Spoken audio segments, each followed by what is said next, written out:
शिक्षा एक ऐसी सीढ़ी है जिसे आप ऊंचाइयों को छू सकते हैं और ज्ञान ही एक ऐसी चीज है जिसे बांटने से बढ़ती है। नमस्कार મિત્રો, હું જય પુરોહિત અભિમન્યુ એજ્યુકેશનમાં તમારું સ્વાગત કરું છું।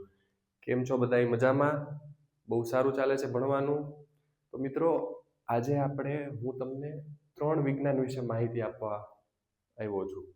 તમે આગલા લેક્ચરની અંદર ભણ્યા કે ભાઈ આપણે અભિમન્યુ એજ્યુકેશન શું છે, અભિમન્યુ એજ્યુકેશન તમને શું પ્રોવાઈડ કરશે, અભિમન્યુ એજ્યુકેશનની શું વિશેષતા કે તમારે અમારી સાથે જોડાવવું જોઈએ, બરાબર। પછી બીજો એક લેક્ચર તમે ધાર્મિક સરનો ભણી ગયા, 1 થી 20 તત્વોને કેમ તમારે આમ કેમ તમે ગીત ગાતા હોય ને તમને ગીત યાદ રહી જાય, એવી રીતે ધાર્મિક સરે મસ્ત મજાની એક જોરદાર ટ્રીક આપી કે ભાઈ 1 થી 20 તત્વો કેમ તમને યાદ રહી જાય। તો એવી જ રીતે આપણે વિજ્ઞાનને કઈ રીતે ટ્રીક દ્વારા સમજવું એ આપણે આ જાણવાનું છે, બરાબર। તમે ઘણા બધા મને સ્ટુડન્ટ્સે કહ્યું કે સર અમને વિજ્ઞાન આમ તો સહેલું લાગે પણ જ્યારે અમે પરીક્ષા ભરવા બેસીએ ને ત્યારે આમ બધું ભૂલાઈ જાય, આમ એવું લાગે કે આવું કંઈ અમે ભણ્યું જ નથી, અમને થિયરી છે ને સર યાદ નથી રહેતી, તો એમાં અમે શું કરીએ? તો મેં કીધું કે હું એમનું એક સોલ્યુશન લઈ આવું એમ કે આપણે 9th થી જ વિજ્ઞાનને 3 ડિવાઈડ કરી નાખીએ, એમ 3 પાર્ટ્સની અંદર ડિવાઈડ કરી દઈએ, બરાબર। કે ભાઈ પહેલો ડિવાઈડ એટલે કે ભાઈ પહેલું રસાયણ વિજ્ઞાન, બીજું એટલે કે ભૌતિક વિજ્ઞાન અને ત્રીજું એટલે કે જીવ વિજ્ઞાન, બરાબર। આવા તમે ભાગ 11-12 સાયન્સની અંદર જોતા હશો કે ભાઈ 11-12 સાયન્સમાં જુઓ કે ભાઈ અલગ કેમેસ્ટ્રી, ફિઝિક્સ અને બાયોલોજી, એવી રીતે તમે 11-12 સાયન્સનું જોતા હશો। પણ આપણે 9માની અંદર તમારા જે 12 ચેપ્ટર છે એમાં 12 ચેપ્ટરની અંદર તમે જોવા જાવ તો પહેલા જે 4 ચેપ્ટર છે ને એ રસાયણ વિજ્ઞાનના છે, બરાબર।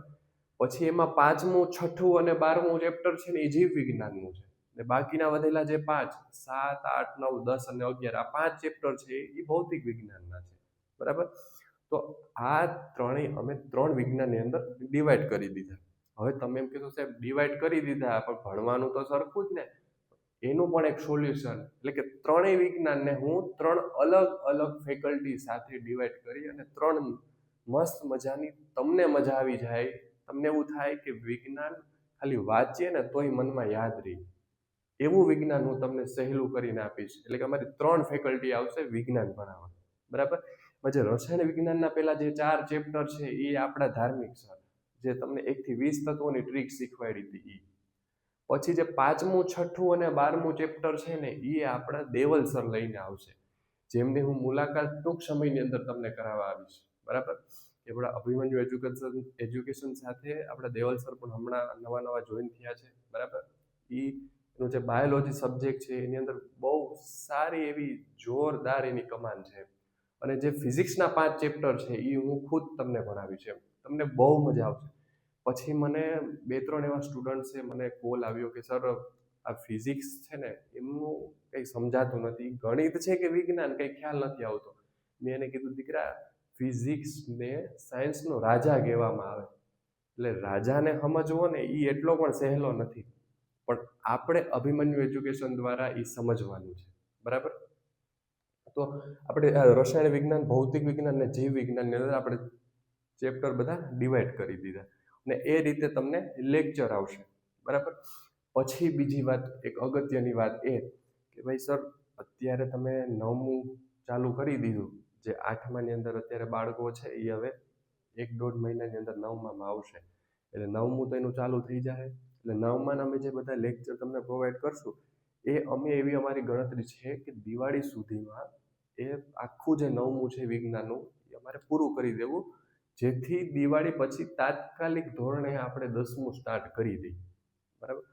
અત્યારે જે 9મામાં વિદ્યાર્થીઓ છે એના માટે અમે 1 એપ્રિલથી 10મું સ્ટાર્ટ કરી દઈએ છીએ।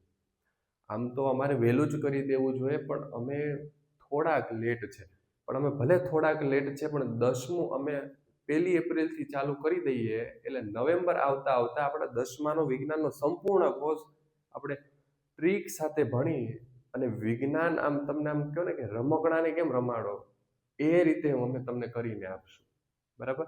અને વિજ્ઞાનની સાથે સાથે અમે નવા પણ ધીમે ધીમે સબ્જેક્ટ એડ કરતા જશું, બરાબર। અમારી અત્યારે એવી ગણતરી છે કે વિજ્ઞાન તો તમને બહુ સારી રીતે પ્રોવાઈડ કરીએ, એવી જ રીતે મેથ્સ છે, ઇંગ્લિશ છે એ પણ તમને પ્રોવાઈડ કરીએ। તો આ અમારી એક ગણતરી છે, અત્યારે હાલમાં અમે તમને વિજ્ઞાનના માસ્ટર ટીચરો સાથે અમે તમને વિજ્ઞાન આપી રહ્યા છે. વિજ્ઞાનની અંદર મેં તમને 3 ફેકલ્ટીના નામ જણાવ્યા, બરાબર. એ મુજબ તમને 3 ફેકલ્ટી મળશે, બરાબર. પછી કોઈ પણ તમને પ્રોબ્લેમ હોય કે સર અમને આ ચેપ્ટર નથી સમજાતું, એનું પણ રિવિઝન બહુ સારી રીતે સર બધા કરાવી દેશે. રેડી? એટલે આપણા મુખ્ય એ છે કે તમે 11-12માં જાઓ અને તમને જે ટેવ પડે કે ભાઈ ફિઝિક્સ, કેમેસ્ટ્રી અને બાયોલોજીની, એ ટેવ આપણે 9th થી જ બધા વિદ્યાર્થીઓને આપીએ, બરાબર. અને તમે બધા સારી રીતે અભ્યાસ કરો ઘર બેઠા, મજા માણતા માણતા. અમારી એટલી કોશિશ છે કે વિજ્ઞાનની અંદર તમને કોઈ પણ ક્વેરી ના રહી, બરાબર. અને તમે બધા અમને સપોર્ટ કરો. આટલા સપોર્ટથી અમે અહીંયા પહોંચ્યા છે, બરાબર.